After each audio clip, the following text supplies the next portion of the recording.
Mhm. Yan magandang umaga mga kaibigan. Ito na naman po ang ating OMS News ngayong umaga ng Sabado. At kahapon sana, kaya lang medyo nagkaroon ng hindi maganda o magka-diferensya itong ating mga aparato. So ngayon, mga kaibigan, ito na naman tayo. Meron tayong pag-uusapan na mahalaga sa mga nangyayari ngayon. Katulad na lamang mga kaibigan sa nagaganap ngayon sa Department of Health, ano pa ba, sa mga COVID-19 natin, sa Department of Agriculture. Nako, isa pa yan, puro anomalya ang natutuklasan ngayon ng Ombudsman, mga kaibigan. Particular ngayon itong tinututukan ng Ombudsman, itong Department of Health, dahil nga sa nagkakaroon na ngayon o nabibisto na ngayon, yung kanilang mga hindi katanggap-tanggap na kanilang pagbibigay ng ayuda sa ating mga mamamayan na nangangailangan ngayon nitong sa pandemic ngayon. Alam naman natin na ngayon hirap ang ating mamamayan ngayon. O sabihin natin buong Pilipinas na mga kaibigan. Hirap na hirap na. Pero mayroon pa rin nananamantala. Hindi, mga gobyerno nabibisto na ngayon na may anomalya. Katulad na lamang dito sa kahapon, nagbigay na ng pahayag itong si Ombudsman Martires na hindi niya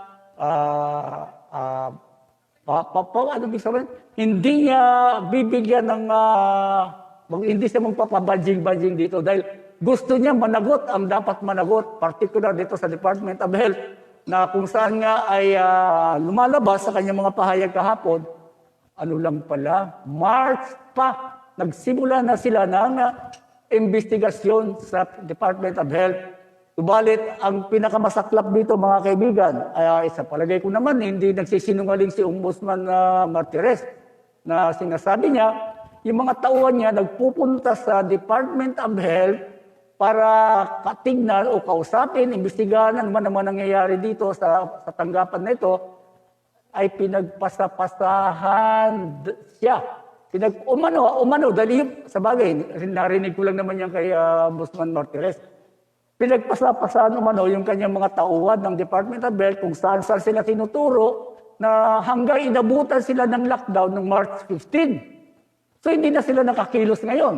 So lumalabas na hindi nila natuloy. O sabihin na natin parang nahinto munta ng konti, nagdahan-dahan na sila sa investigasyon dahil lockdown nga po mga kaibigan. At ngayon nga, ito na.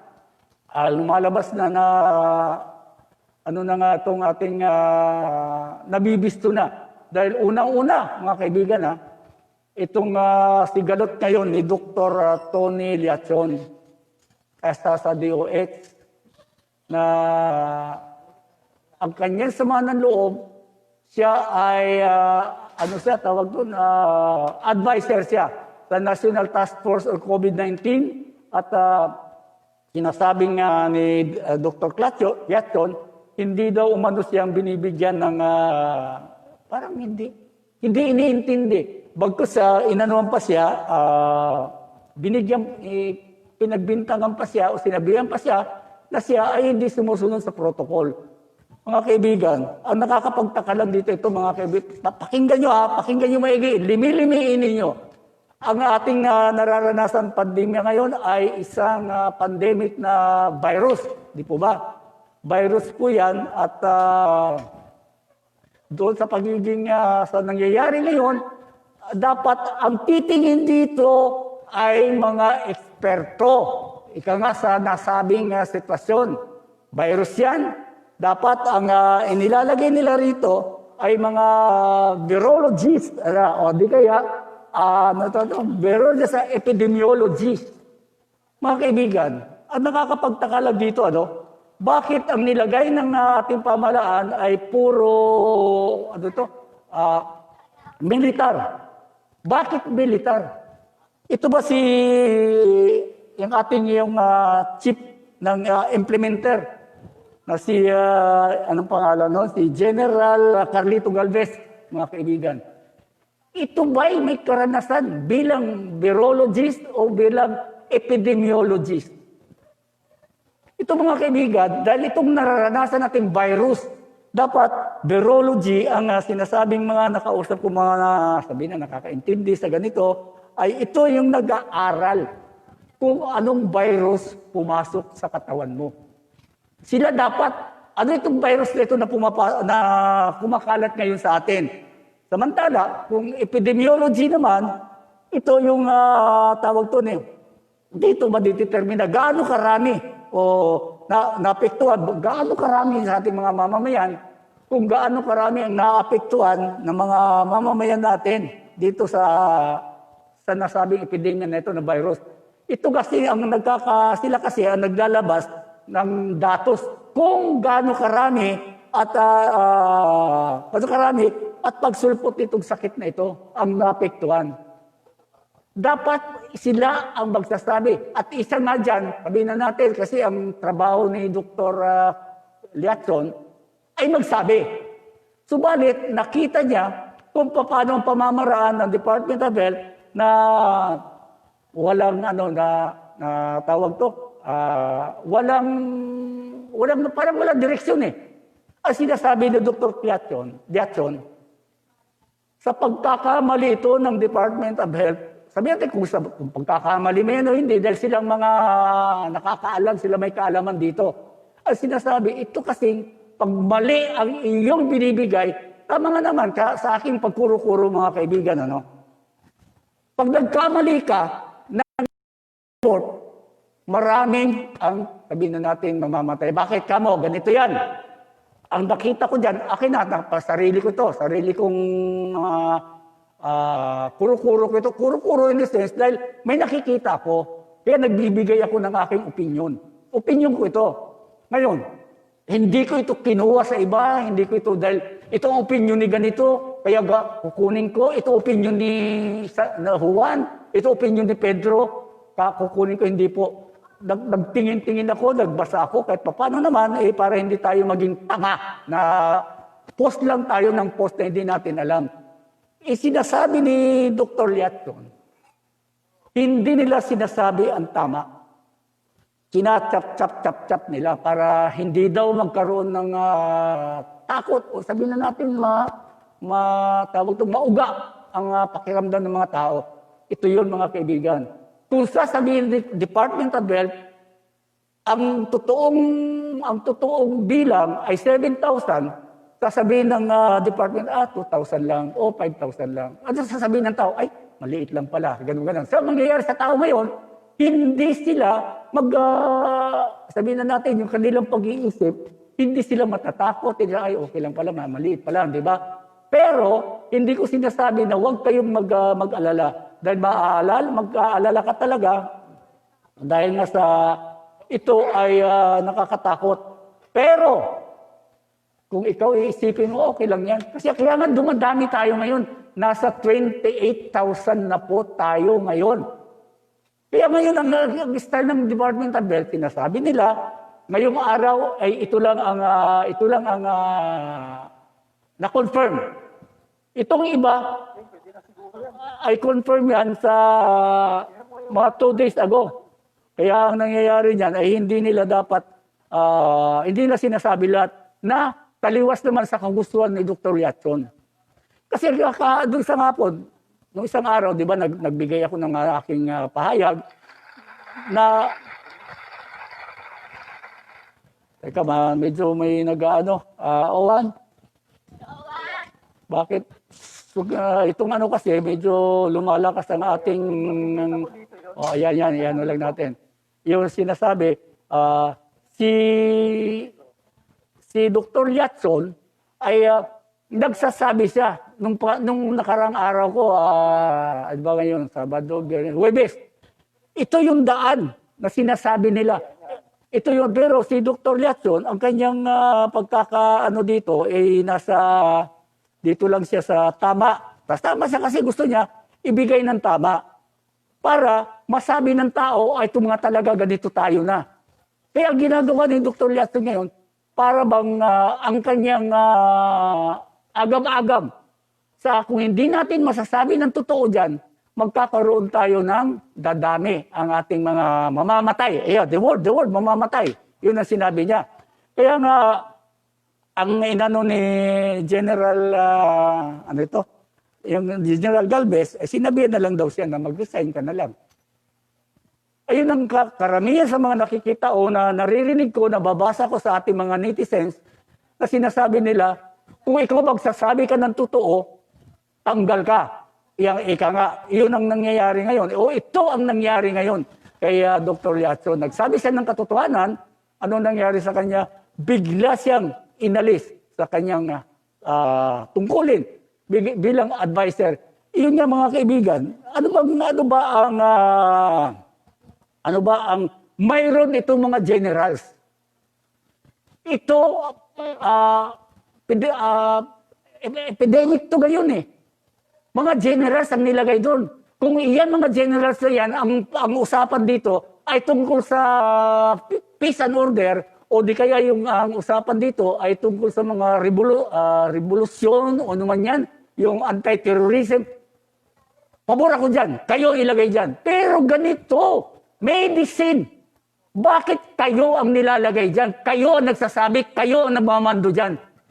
Sino lang ang doktor natin? Kaya nga kinuha nyo ng advisor si Dr. Lacson eh. Sino lang doktor yun? Doktor, ano ito? Si doktor ng DOH, mga doktor ng DOH, Dr. Guerrero, Dr. Doke. Yun lang yun nakikita ko lagi eh. Sino ba ang mga doctors doon? Dapat ipalabas nyo ang totoong datos. Hindi yung datos ngayon. Kaya ngayon eh, medyo nung nangyari niyon, binigyan na kayo, nag-ano sila ngayon, tawag doon, nagsabi na, itong 17, kagaya kahapon, chap-chap, o ito yung 17 galing sa Luzon, itong 8 galing sa kung saan-saan lugar ng Pilipinas, ito yung sa Metro Manila, na Metro Manila pa rin ang pinakamarami. Kaya ngayon, tingnan mo yung Sampaloc. Ilang barangay doon? 2. Lockdown na naman. Ano nangyayari doon? Hindi ba natin pwede kaya yung mga tao kasi sandali. Hindi yata nakukuha dito. Hindi nakukuha dito yung yung ating video. Video nga, yan. Yung video, hindi nakukuha yung video, paulit-ulit ang video eh. Oo nga, yun nga eh. Diretso lang, tama. Sige, pero dito sa monitor ko, putol-putol. May hinto. Saan diyan? Yung? Yun. Saan diyan? Yan. Yan, pabalik-balik mula sa umpisa, tapos babalik mo, puputol, balik na naman sa umpisa. Paulit-ulit lang itong ating monitor dito eh. Kaya hindi natin naayos. Hindi ko nakikita masyado, hindi ko nasusubaybayan. Ano na nangyayari?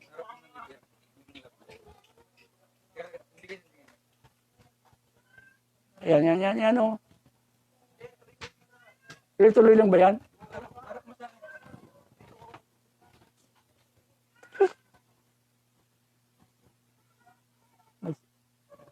Yan, oo. Ako, alam mo naman kasi hanggang ngayon parang nanganganay pa rin tayo eh. Hindi pa tayo masyadong tawag doon na naayos itong ating mga aparatos, makabago kasi ito eh. Puro sabihin na natin eh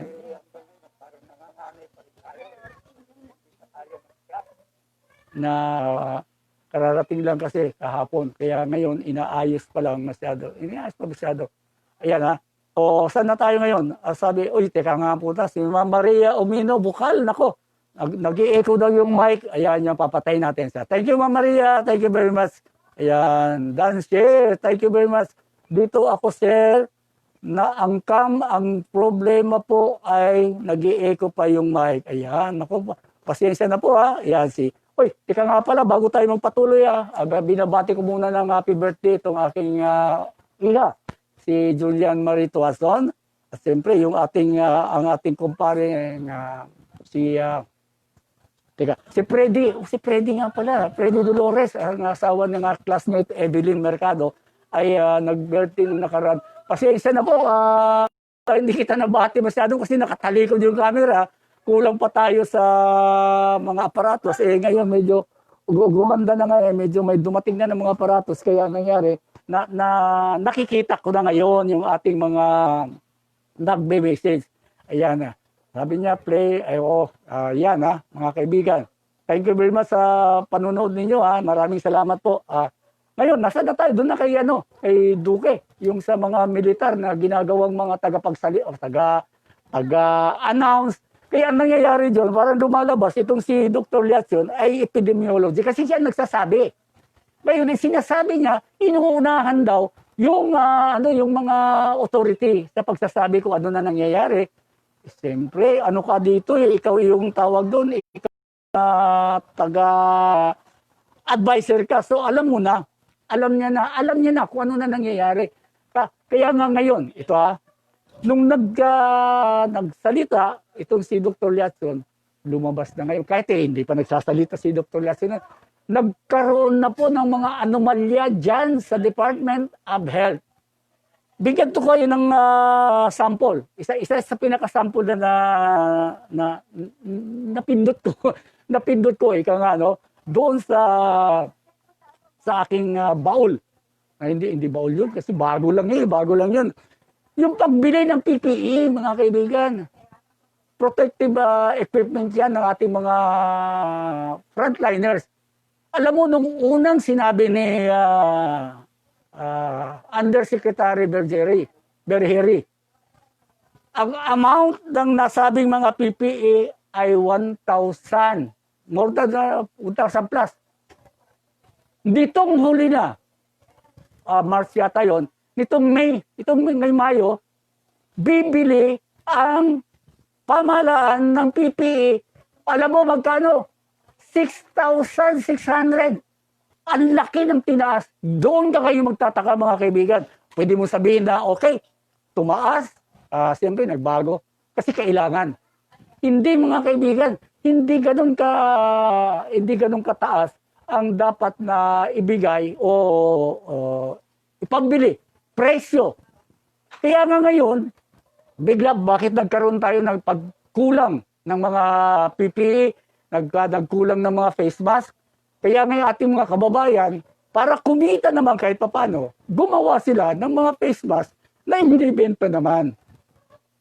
Iyon ang isa yan sa mga anomalya na pwede natin pagtuunan ng pansin na wag ang tawag doon, harangin natin itong naturang gawain ng Department of Health. Dahil nga po, ang mga kababayan natin, naghihirap na nga po, kaya nga pamahalaan, naghahanap ng dagdag dahil wala ng pera. Pero kung bilyon-bilyon ang ating, trilyon na nga yata, nasa trilyon na ang ating utang. Sa bagay, may nakaanda na another $1 billion. Pero wala pa yan sa kamay ng pamahalaan, mga kaibigan. Mayroon silang $500 million na nakaantabay. Mayroon another $500 million na nakaantabay din sa dalawang bangko, sa Asian Development Bank at saka sa yung isa yata, Asian Development saka Development Bank of the Philippines. Iyon, so lalabas doon, in total, magiging $1 billion. Iyan, mga kaibigan, ay inuunti-unti po. Wala nasa ngayon, pandemic na, andun pa yung mga katiwalian, hindi nawawala pa rin mga kababayan. Yung sa mga natin, mga binibitawan natin, mga pagbibitaw natin ng mga salita, dapat mag-iisip tayo. Hindi tayo basta-basta bitaw ng bitaw. Yung mga na-stranded, hindi ko malaman, ano ba talaga totoo? Kasi sabi ni Secretary Roque, yung mga OFW, pag napupunta rito, ay naka-hotel. Yung mga nandun sa airport, ilang television na ang nag-cover doon. May ini-interview sila ay OFW. Bakit ang sinasabi ang OFW ay sinasabing binibigyan ng magandang akomodasyon. Pero mayroon naman na i-interview. Di ba? Kasi nga, nabuburyong sila, talagang ano na yung utak nila. Hindi na malaman dahil gusto na makauwi. Hindi makauwi, bakit? Walang masakyan, transportasyon, wala. Hindi nila masasabi na kailan ako, ngayon uuwi ako. Diba? Ang inaalala nila, lalo itong mga OFW, na ang ating mga OFW ay umaasa ang kanilang pamilya sa kanya. Ang nangyayari kasi, doon din sa kanilang pinanggalingang bansa, mayroon din epidemya. Andun din si COVID-19. So, nangyayari, yung iba doon, dahil nga sa ganung sitwasyon, no work, no pay. Ang yun, karamihan doon, work, no pay. Kaya, mas pinabuti na lamang nila na umuwi.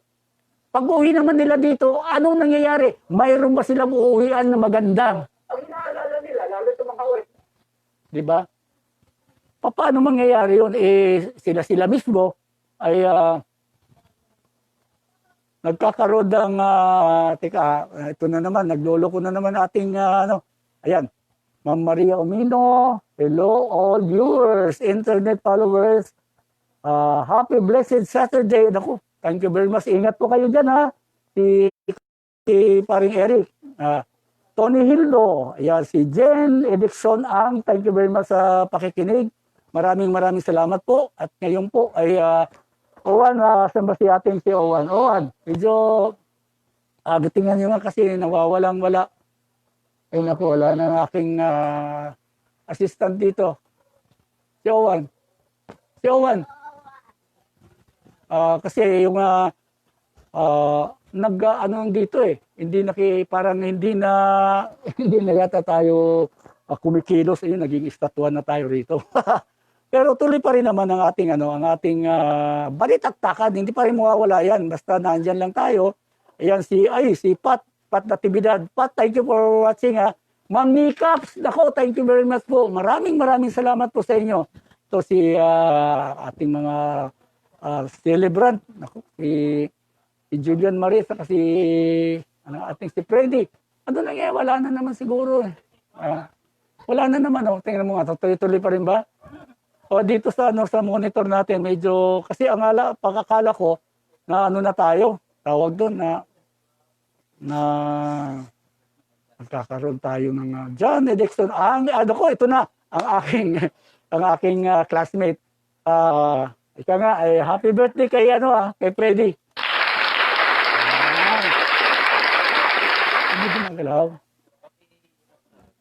Paano? Ayan, pwede ba yan? Oh. Kanina pang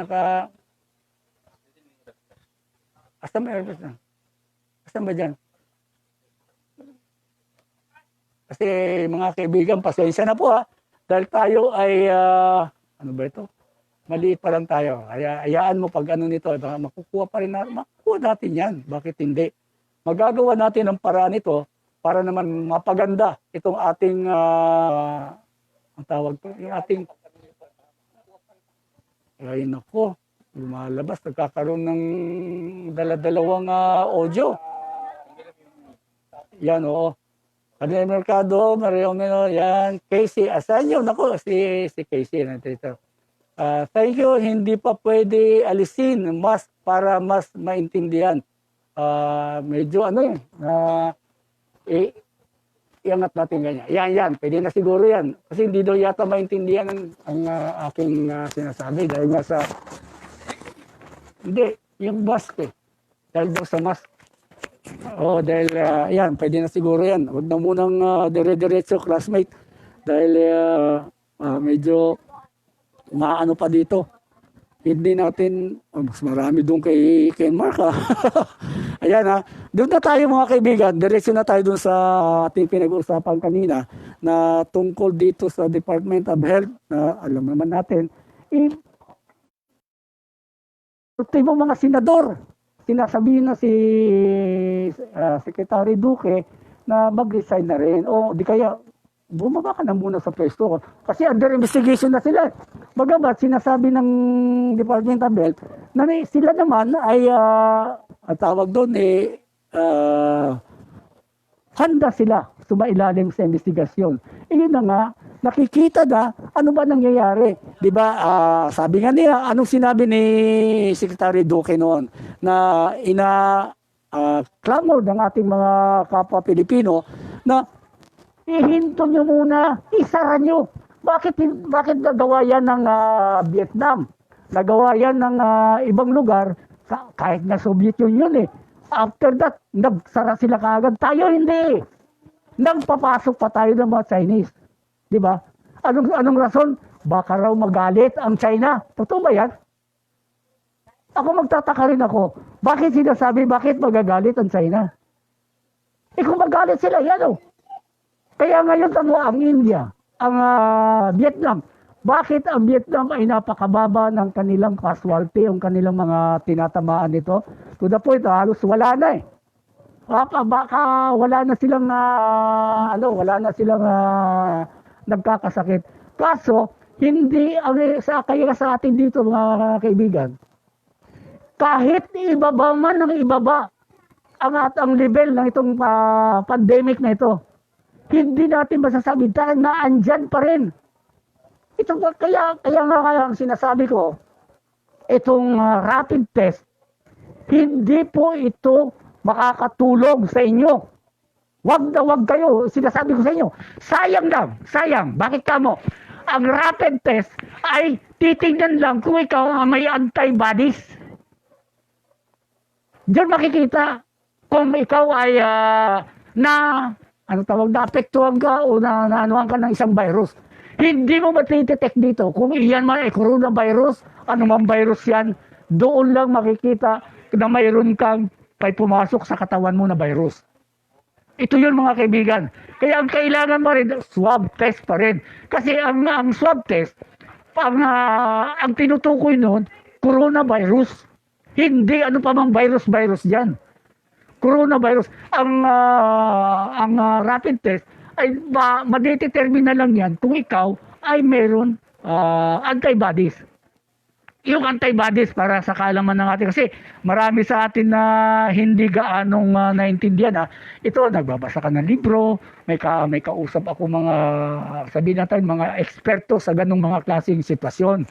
Ang sinasabi nila, ang antibodies, ito yung pangontra natin anuman virus na pumapasok sa ating katawan.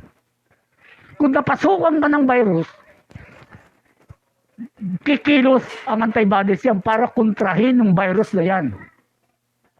Ngayon, magtataka ka. Kung mayroon kang antibodies, kagaya ng namatay sila, ganito sila. Kaya nga, sinasabi ng ating mga eksperto dyan, namatay yan, hindi dahil sa coronavirus o sabihin na natin, epekto ng may sinumpas siyang ibang sakit. Kasi kapag may ibang sakit ka, yung antibodies mo, hindi makakapag-produce yan, hindi masyadong kakalabanin yung coronavirus na yan. Let's say na lang, yung HIV, may HIV ka. Okay, tinamaan ka ngayon ng coronavirus. Hindi kakayanin ng iyong antibodies dahil nagpo-produce din ng antibodies doon sa HIV positive o HIV virus. Virus din yun. Kaya mangyayari nun, hindi niya kakayanin yung sinasabing virus para sa coronavirus, sa COVID-19. Hindi niya kakayanin kasi nga, virus siya pinagkakabalan na iba. Doon siya kasi ang antibodies, gumagawa sila kung anong virus mayroon. Halimbawa, pumasok yung virus ng coronavirus, yung antibodies, yun lang ang tinitignan niya. Dahil kung may sakit ka pang ibang antibodies din ang magalaw. Ang nangyayari, sa sobrang produce yung antibodies mo, yung producer. Kukunti na produce dito, kukunti na produce ito. Diba? Kaya nangyayari, na lumalala hanggang sa hindi na nakayanan ng inyong katawan. Kaya nga sabi ni Secretary Roque, yung dati, si attorney spokesman, hindi ko na tinandang, biyada yung sinasabi niya, palakasin ang immune system. Di ba natatanda rin ba yun? Hindi ma-accept yun ng ibang tao. Bakit hindi nila ma-accept? Hindi kasi nila alam. Kung ikaw mo lakas ang immune system mo, hindi ka tatamaan. Itong antibodies mo, iyon ang manlalaban doon sa virus na pumapasok sa iyo. Kaya nga may sinasabi tayo na asymptomatic. Hindi mo malalaman na mayroon ka na noon, hindi lalabas yung mga symptoms noon. Kasi malakas ang antibodies mo. Kung inyong matatandaan mga kaibigan, Christopher De Leon, di ba nagkaroon siya, tinamaan siya. Pero, nung gano'n, gumaling siya, nag-donate siya ng dugo, yung kanyang antibodies. Hindi donate siya doon sa mga nangangailangan. Di ba? Kasi nagkaroon na siya ng antibodies dahil tinamaan siya ng virus. Kaya yung antibodies niya nag-produce o gumaling na siya. Hanggang ang mangyayari, yung antibodies na ibibigay niya sa iba sa nangangailangan. Ganon ang Kasi mga, kagaya naman, dami nagado kaagad doon kay Secretary Panelo. Na sinasabi ni Secretary Panelo, palakasin nyo ang inyong immune system. Nako, ang daming kaagad nag-react. Ganon-ganon kasi hindi niya alam paano. Excuse me. Ano yun? Di ba? Hindi nakapaliwanag. Basta sinabi lang, palakasin ang immune system nyo. Hindi pinaliwanag kung ano yan. Bakit kailangan palakasin ang inyong immune system? Dahil nga po, ito magiging panlaban natin sa anumang virus na pumapasok sa ating katawan. Yung rapid testing, tinutukoy lang yun na mayroon kang antibodies. Bakit nagkaroon ka ng antibodies? Tinamaan ka ng virus. May virus na pumasok sa katawan mo. Yung kumbaga sabi nga nag-ausap ko, ang antibodies ay parang mga sundalo yun eh. May dumating na kalaban. Sila ngayon ang haharap doon sa kalaban. Di ba? Ngayon, kung ikaw may mga sakit ka na sa dati, yung mga virus na dami ng virus yan eh. Upakan ngayon nila, doon ka titingnan ngayon. Ay, itong coronavirus kasi na ito mga kaibigan, ang sinasabi dito, ito ay mapaglinlang. Mapaglinlang. The word mapaglinlang. Bakit? Pumapasok sila sa katawan mo na ang antibodies na virus siya. Pagpasok ng antibodies ng virus sa katawan mo, magpuproduce yung antibodies. Ang gagawin ngayon nitong coronavirus, sila, yung camouflage, yung mag-iiba sila. Magbibigyan sila parang akala mo antibodies din. Ganyan. So, ang mangyayari doon, itong coronavirus, dito ngayon aatake sa kung saan sila mahihina. Kasi ang antibodies, kung halimbawa antibodies, itong kunyari sundalo tayo, isang platoon. May dumating na tatlong kalaban. Siyempre, yung buong platoon niya, napapadala mo doon. Sige, tatlo lang yan. Ganyan ang nangyayari sa atin. Kaya asymptomatic ang iba dyan. Hindi nakikita kaagad ang ating symptoms dito sa coronavirus. Kung ganyan na ganyan lang, magkaroon tayo ng katiwalian na ito nga hindi dapat sinasamantala. Di ba napaulat din? Itong mga LSI, yung latest stranded individual na naka-standby doon sa may airport, niloko pa. Ano ba naman tayo dito na nga nangyayari sa atin, niloloko pa natin mga kababayan. Anong niloko sa kanila? Binigyan sila, kunyari, binentahan ng mga ticket o ano man yan para makawil ka doon pala, wala palang Hinahanap nila ngayon ito nagbenta sa kanila, wala. Asan na? Wala na, nakuha na yung pera eh. Diba? Kaya nga, nung isang hapon o kahapon lang yata, may dumating na panibagong mga OFW. Galing, ito mga seaman mga seaman. Dapat kasi, yung mga seaman noon, o itong mga OFW na dumarating, ay 14 days may ikwa-quarantine. Pero binago ngayon ng patakaran ng OWA o ng pamalaan, ang mga dumarating ay kailangan may swab test doon sa kanilang pinanggalingan.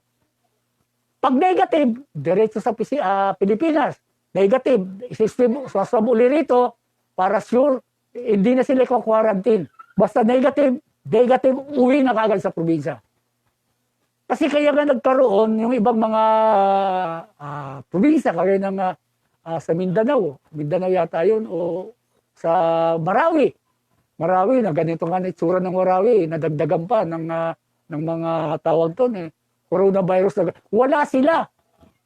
Ganon din dito sa Ormoc, kaya nga nagagalit si Mayor Richard Gomez. Bakit nagkaroon kami dito? Kasi pinadala nyo rito na hindi na natetest masyado. Yung pala, mayroon pala ito. Ano ngayon ang gagawin natin? Di kumalat na naman. Kumalat. Ibig na wala na. Ayun na, nangyari. Nagkaroon na tuloy. Kasi sinisisi nila, itong balik probinsya. Kung tutusin, parang mayroon na nga. Dahil nga, yung balik probinsya na yan ay hindi gaano nila binigyan ng exam. Ika nga, hindi tinesting lahat ng mga papunta rito. Kaya nga, ang nangyayari tuloy, mayroon na sila na hindi nila alam kasi asymptomatic. Hindi nakikita, pero mayroon na sila. Pagdating nila roon, nakahawa na sila. Yun, kaya ngayon, ang nadodouble ngayon, mag-test ka doon sa kabilang sa bansa, sa kung saan ka galing. Bumalik ka ng Pilipinas, testing ka uli. Pag negative, diretso uwi. Hindi ka na maghihintay dyan ng ilang araw. Kaya yung ating mga OFW, naburyong. Sa kaiisip, nandito na ako sa Pilipinas, hindi ko pa rin mapunta ng pamilya ko. Bakit? Walang masakyan. Quarantine pa rin ako ng 14 days. Ang 14 days naman ay inabot na isang buwan. Di ba yung mga cruise ship dyan sa Manila Bay? Ilan sila ron? Bawat, mahigit 20 yung cruise ship, bawat isang barko. Ilan ang laman ng mga Pilipino? Di ba? So napakarami yun. Ito, sabay ngayon, nakita na ng pamahalaan, anong gagawin? Nakakauwi na iba. Sa Bicol, yung mga LSI dyan sa NAIA. O ang iba, nasa Baclaran kahapon. Napauwi na nila. Pero bago yan, mga kaibigan,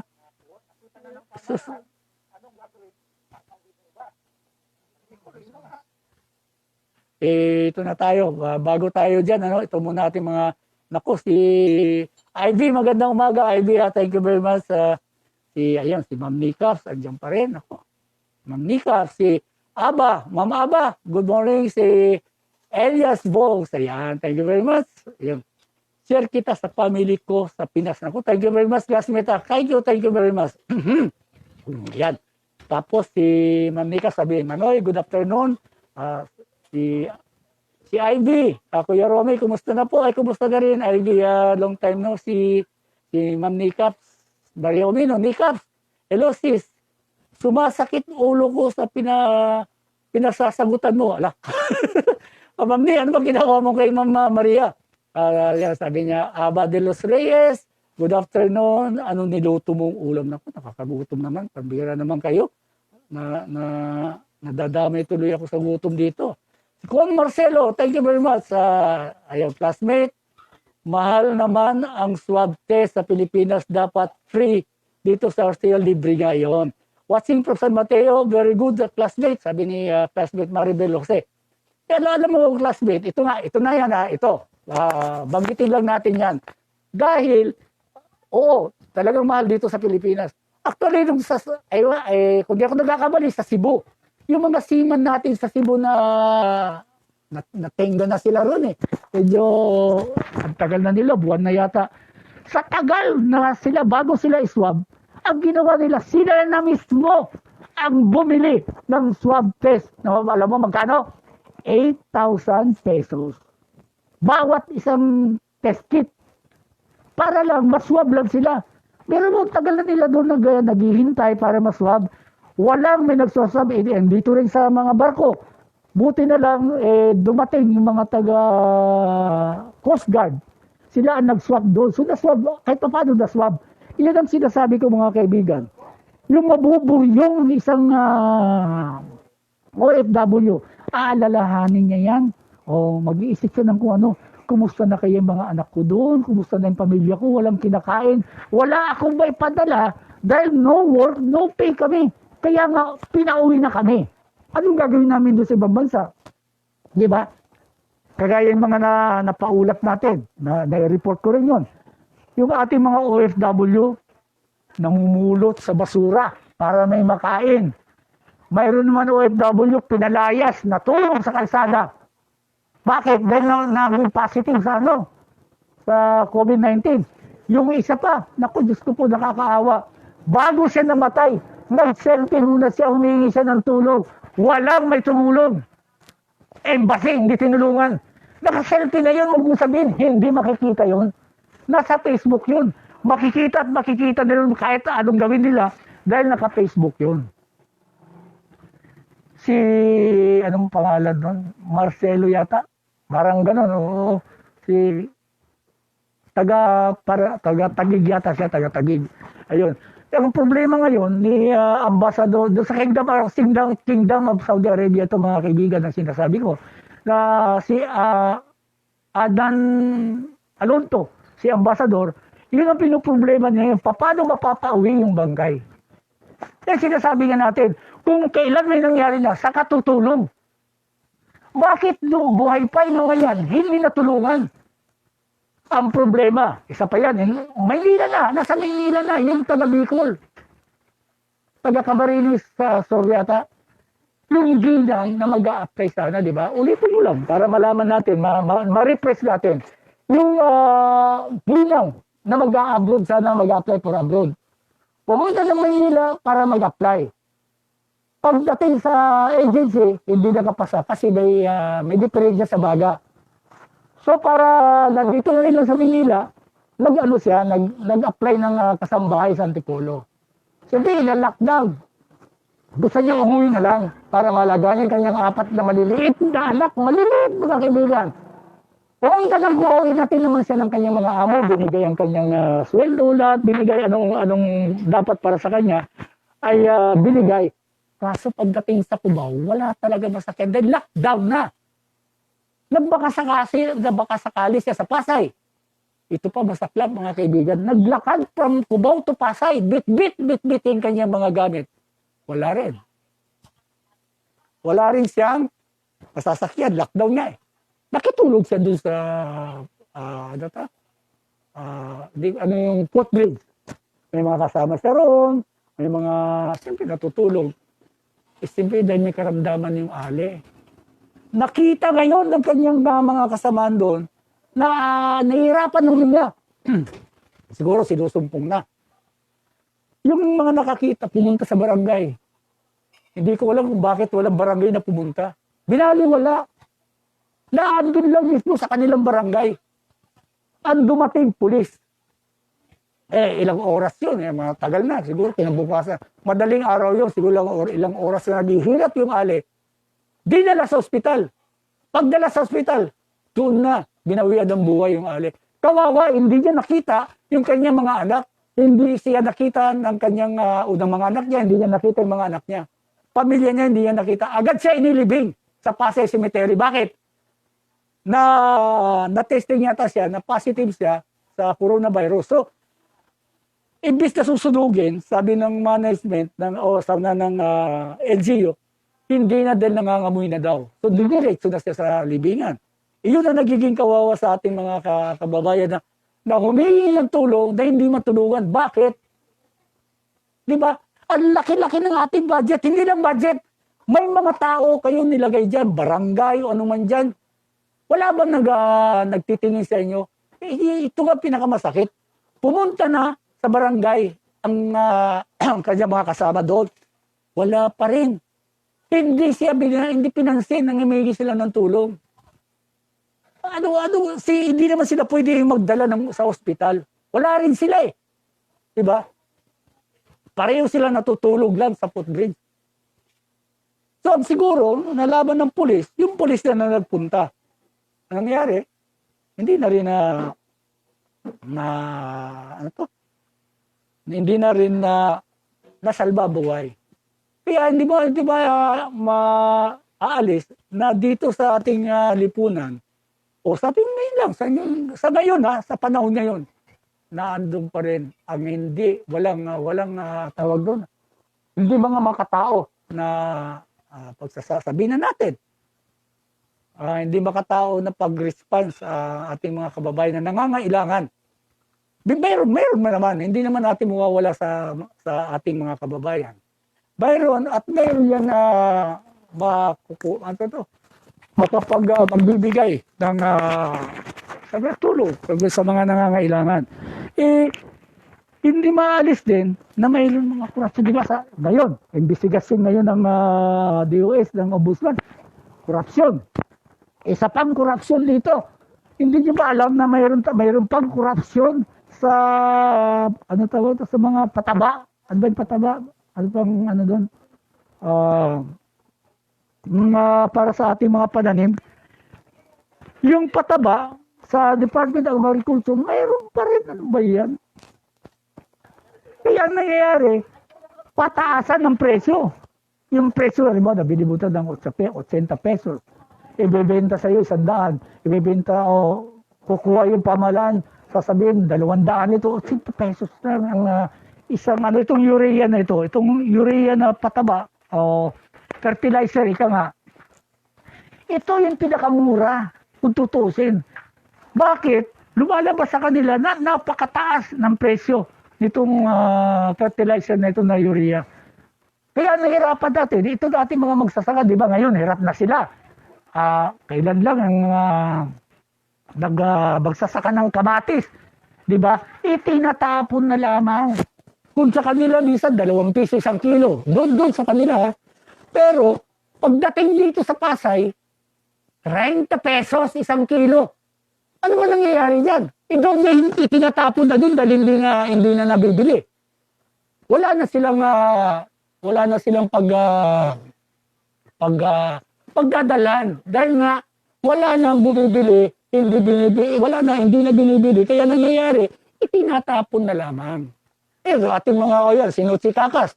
Ito nakabase yan dito sa South. Alam niyo yung mga nangyayari dyan. Diba, Noche, good morning. Good afternoon na pala. Anong oras na ba? Sa kadadandalo ko, hindi ko na alam kung anong oras si Ma'am Maria Uminulea. I see Matias Susi. Yan. Watching from San Mateo. Ayun, si Maribel. So, yun. Sino pa ba? Ayun, baka may nakalimutan tayong batiin. Ayan, ito aking si partner. Thank you, partner, for joining. Sabi niya, watching na siya. Ako, thank you, partner. Thank you very much. Alam mo naman tayo, itong natin, itong ating trabaho, buhay natin, partner. Kumusta ka na? Long time no hear. Long time no see. Long time no, ito si Celeste de Quiroz. Ayan, thank you very much, partner. Yan ang mga dapat natin antabayanan. Ngayon, nag-aantabay tayo. Ano ba magiging resulta ngayon ng ombudsman sa kanilang investigasyon sa Department of Health? Dahil sa ngayon, alam mo, ito tandaan nyo, nalalapit na, 1 taon na lang, may election, 2 taon, sabihin na may 1 taon na lang, may election na.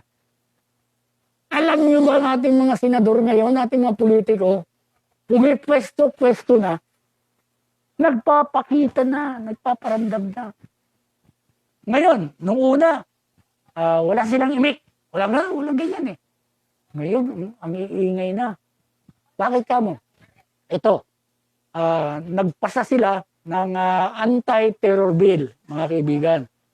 Ang daming nito, hindi ko alam, wala pa akong balita kung napirmahan na ito ni Pangulong Duterte para maging batas na nga. Ang daming nagtatanong sa akin, wala akong may sagot. Alam mo kung bakit? Hindi ako doon Hindi ako kasama roon. Nababasa ko lang. Ang pagkabasa ko dito, medyo hindi pa yata pinag-aaralan ng Pangulo. Kaso, binadali Ang dami, yung ABCBN, kung busisiin ang busisiin Anong pakialam natin yan? Kung pakialam ko dyan. Ako mismo, personal, wala akong pakialam sa ABCBN Pero bakit binibigyan ng pansin nung mga congressman na yan? Ang tagal-tagal ng ganon. Itong terror bill, matagal na yung ABCBN, hanggang ngayon hindi pa tapos. Ang terror bill, sandali lang, pasado agad kasi pinirmahan ng Pangulong Duterte, urgent bill. Bakit urgent yan? Iyon ba ang magiging sagot natin sa terorismo o sa COVID-19? Dahil may COVID-19 tayo ngayon Yan muna ang bigyan natin ng pansin. Ang, ang akin, pwede naman siguro natin pag-usapan yan sa after na. Hindi naman ako, okay, sige, sabihin na natin ibigay natin ang anti-terror bill laban sa mga terorista. Naku, approve ako dyan. Ako mismo, kung talagang masusunod yan, na ang kanilang punteriya ay talagang mga terorista, ipapano kung mayroong collateral damage, ika nga ang sinasabi. Hindi natin masasabi na hindi mga abuso Di ba ito lang, si Congressman Hataman, Mujib Hataman ng Basilan, nagreklamo siya, bakit kamo, yung mga pulis na dito sa MPD, Manila Police District, ay pumasok sa isang bahay na walang search warrant, walang warrant o walang tawag dokumento galing sa korte na sila ay pwede pumasok sa bahay. Ang kanilang pinagbibintangan na, bintang lang pinagbibintangan ng mga puser. Lumalabas na itong dalawa na kanilang sinasabing mga drug puser, mga negosyante pala ng ginto. Yung mga alahas, yun ang kanilang negosyo. At sinasabi, ito raw ay mga drug puser. Kaya nga nagkaroon ng kaguluhan doon sa lugar na yun Dahil pinalibutan sila ng mga residente roon, yung mga pulis, kaya hindi kaagad nakalabas yung mga pulis. Unang-una, walang pinakitang ID, hindi nagpakilala o walang sino kayo, ayaw magsalita, di ba? So nangyari, akala ng mga kapitbahay nila, mga residente, talagang sinasalakay o nilulooban yung bahay na yon. Tinulungan nila yung mga kapitbahay, pinalibutan. Hindi ba kalabas gayon sa loob ng 5 oras? Ang sabi sa report, mga alas 5 daw, nangyari yung pagpasok. Nakalabas na mga alas 10 na yata yun. Kaya nga, doon nangyayari na sinasabing malamang. Kasi kung ako okay, sinabi ko nga sa'yo kanina, ang terror bill na yan, anti-terror bill, ay para sa mga terorista. Ako, approve po ako dyan. Pero paano natin matitiyak na hindi ito maaabuso? Ang sinasabi ng mga tao, the mere suspicion. Napagdiskitan ka lang, say, galit ako, terorista yan, dito ganyan. Uhulihin ka na kaagad. Pero sa aking pagsasaliksik doon sa terror bill na yan, wala naman ako napansin doon na mayroong suspetsado ka lang, dadamputin ka na kaagad. Ay kukulong ka na kaagad. Wala naman ako nabasa ron. So far, wala talaga. Wala akong nakita pa doon. Kaya mangyayari ngayon, sinasabi nila na ito ang mangyayari dyan. Masuspetsahan ka na, naglalakad ka lang, ituro ka, may galit sa'yo. Ayan, terorista yan, pero hindi naman po. Dahil kung ikaw nagturo sa kanya, baka hindi ka pansinin. Bakit? Hindi ka kasama sa mga dapat, anong tawag? May tawag sila ron, di ba? Anong tawag doon sa mga ngasiwa doon sa anti-terror bill? May mga tao ilalagay doon na siya ngayon ang mag-iimbestiga, magtitingin kung itong tao nga na ito, itong grupo nga na ito ay terorista. Saka ngayon papasok ang pamahalaan. Sana pag ipaliwanag mabuti. Hindi sasabihin nan, ay, huwag kayong matakot. Sa mga terorista lang yan. Ganun lang. Ang tanong nga paano nga kung maabuso? Paano natin mabibigyan ng safety ang ating mga kababayan na hindi ito maabuso? Diba? Kasi kung ganun lang, sasabihin lang ni Senator Lacson, huwag kayong matakot. Kung hindi kayo terorista, huwag kayong matakot. Ganun lang. Ako, limbawa, naglalakad ako dyan O di kaya may nagawa ko, nag-post ako dito. Makikita ngayon ng Malacanang, makikita ngayon ng mga authority. Ano ito? Terorista ito, terorista ang ginagawa nito. Terroristic act ang ginagawa nito. Ito ngayon, hanapin. Ganun lang. Paano ikukulong ka ng ilang araw? 14 ba yon? 14 days para ka naka-quarantine nun. Na walang kaso.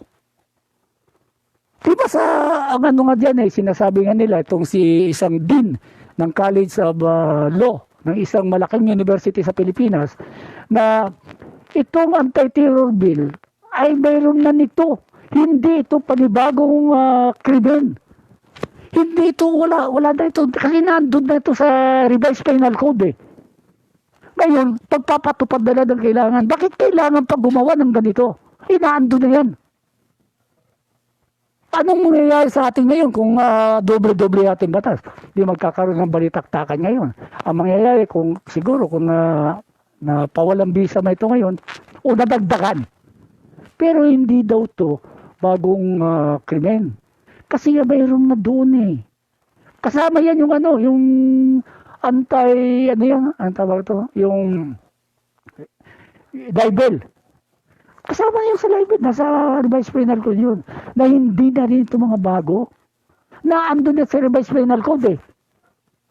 Ang anti-cybercrime o cyber libel. Cyber libel, anong po yan. Yun ang sinasabi nila na hindi na ito bagong batas dahil nasa revised penal code na yan.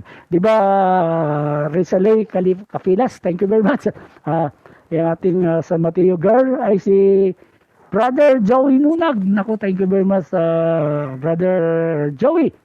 Thank you very much. Ayan, nandiyan sila, nanonood sila. Kaya lang ang hindi mayroon siguro, mayroon pa tayong hindi nabasa. Ang ating mga taga-subaybay o nanonood sa atin ngayon ay pasensya na po dahil ito medyo wala na tayong oras eh. Nakakailang oras na ba tayo? Baka sumobra na tayo. Ilang minutes na? Pakitingin na, baka sumobra tayo eh, maputol tayo ng bigla. Para wala? O sige. Pero palagay ko eh, baka nagugutom. Pakainin muna natin itong ating mga taga-subaybay. Well, mayroon pa naman mga araw, siguro bukas pwede pa tayo. At sa Miyerkules itong the correspondence, makakasama natin dito yung isa nating sabihin natin, kaagapay natin. Nasa ibang bansa siya. Ang kanyang hawak, mga abroad, ibang bansa. Ako dito sa Pilipinas. At siguro, kung bukas makukuha natin si Tony Arsenal, ay makakasama rin natin yon. Makakasama natin si Tony tuwing linggo sa the correspondence para magkaroon tayo. Siyempre, maraming pag-uusapan, maraming magpabalitaktakan, maraming mapupulot, di ba? Kasi kung mag-isa ka lang, dapat mayroon parang kabila, para kumbaga ito kabilaan, di ba? Yun nga ang aking purpose diyan. Hindi ako nagpo-post, hindi ako nagsasabi rito ng sarili ko. At hindi, I mean, hindi ako nagpo-post, na kinuha ko sa ibang post. Nag-post siya ganito. Kasi pabor sa aking idol. Sa DDS ako eh. Nag-post siya laban sa Dilawan. Ako eh, ano ko kagad yan, i-repost ko yan. Diba? I-share ko yan. Kahit hindi ko alam ano ba nangyari. Basta, pabor, i-share ko. Ganon din sa Dilawan. Pag nakita ng mga Dilawan na may isang post laban sa administrasyon, nako, bilis din ang kanilang gagawin pag-repost o pag-share. Kahit hindi niya alam. Kaya ito nangyayari sa atin, nagkakagulo-gulo tayo eh. Nagbibigay tayo ng galit sa bawat isa. Pag nag-post yung isang tao na yon, kilalanin mo. I mean, alamin mo, totoo kaya. Diba? Dapat may question mark ka sa dulo. Bago ka mag-post o ayunan mo siya. Yun ang nakakabahala sa atin mga kaibigan eh. Yung post ng iba, sinishare natin kasi nga pabor sa ating idol. Kung sino man na-idolo nyo, Dilawan, opposition o administration, yan ang pakiwasan natin. Dapat pagtignan natin, hindi dahil galit ka dito eh. Dahil ako dito, baka Dilawan ako. Hindi kasi baka DDS ako eh.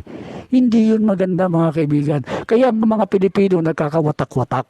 Dahil sa ugali na rin natin na kung ano ang nakakasiya sa atin. Iyon ang ating tinitingnan. Nakakasiya sa mga post, hindi sa kung ano pa man. Yung mga post, alam mo mas makamandang nga daw yung salita kaysa sa gawa. Diba? Unang-una, pag nag-post ito, may sagot kaagad yung kabila. So ano na, kumbaga sa gera na doon sa may nagmumurahan na. To the point na nagbabanta na. Di ba? Kung tayo makakakita ng ganyang post, liwanagin muna sa sarili natin. Ano ba ito? Totoo ba ito o hindi? Diba? Tingnan natin ano ang ating magagawa, ano po ang ating pagtingin dito sa ganito mga post na ito. Dahil hindi tayo di natin alam, wala tayo ron. Parang si Dr. Yatson. Nagsalita siya. Bakit? Naandun siya sa loob. Nakikita niya, alam niya. Pero ako, hindi ko alam yan. Hindi ako nagsasalita na, ganito si Doki, ganito yung Department of Health. Hindi. Pinapakinggan ko magkabilang panig. Dininay ni Secretary Roque, na hindi sila nagsisinungaling. Okay, narinig ko yun. Narinig ko rin yung side ni Dr. Yatson. Mas sa akin personal, mas nakikita ko ang may bahid katotohanan. Bakit? Naandun siya sa loob. Nakikita niya. Kaya nga kinuha siyang advisor eh. Ngayon, halimbawa nagkasala ako. Sino ba nagkasala sa mga kriminal na umamin? Bibihirang ganun. Lalo pat kung ang magiging tawag doon, masasangkot tayo dito sa buong mundo o sa buong Pilipinas. Diba?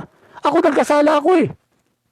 Okay, pwede na akong, diba sa korte nga sinasabi, makipag-bargain ka na lang para bumaba ang sentensya mo. Ikaw wala ka namang ginagawang kasalanan. Ba't ka makikipag-bargain? Kasi kung kayo nasa, nasa gobyerno, nakaupo ka na, ikaw nasa kapangyarihan, pwede mo gawin ang gusto mo. Ngayon nga lang eh, diba? Sabi na may gumawa. Sige, gumawa yan. Hindi ako nag-front. Pero, may posibilidad na kasangkot ako. Ang problema nga lang, hindi ako nagkaroon wala ako doon. Hindi ako nagpakita roon. Wala yung mukha ko doon.